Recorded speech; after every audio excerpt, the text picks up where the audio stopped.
Allah tunjukkan kepada kita semasa hidup kelebihan tahlil la ilaha illallah.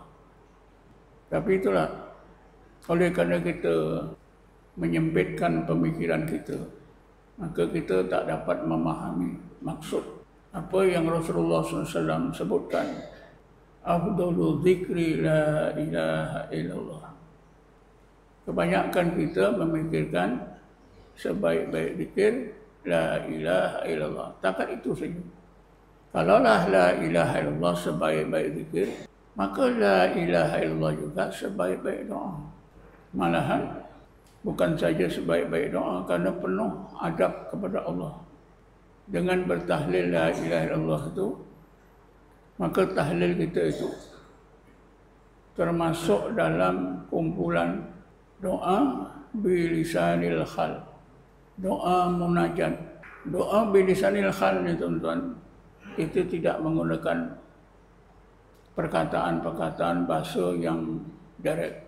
Ya Allah, aku ni susah, tolonglah senangkan hidup aku. Itu direct.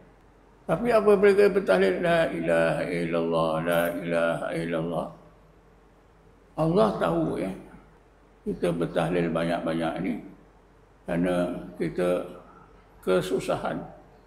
Jadi dengan bertahlil terus menerus, dalam hati itu ada terniat, mudah-mudahan dengan keberkatan tahlil Allah mudahkan hidup kita. Maka kita bertahlil itu dinamakan doa bilisanil khal, bukan doa bilisanil maqal. Doa bilisanil maqal itu dengan perkataan yang jelas. Di dalam ilmu fiqh pun ada untuk kita memahami beza antara lisanul maqal dengan lisanul khal. Lisanul maqal itu perkataan yang terang. Lisanul khal itu tidak menggunakan perkataan yang terang. Kadang-kadang tak ada perkataan itu. Contoh dalam kitab fiqh, dalam bab nikah kahwin, bab munakahat.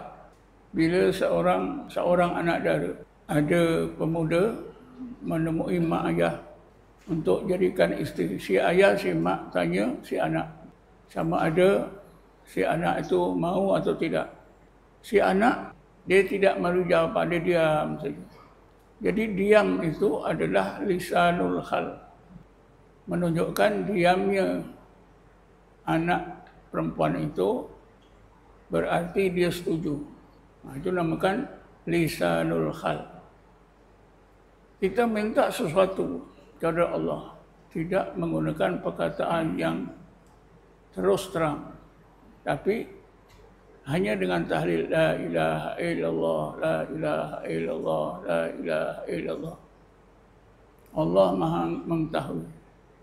Jadi sebab itulah la ilaha illallah itu, afdalu zikri la ilaha illallah itu bukan hanya sebaik-baik zikir, tapi juga sebaik-baik doa.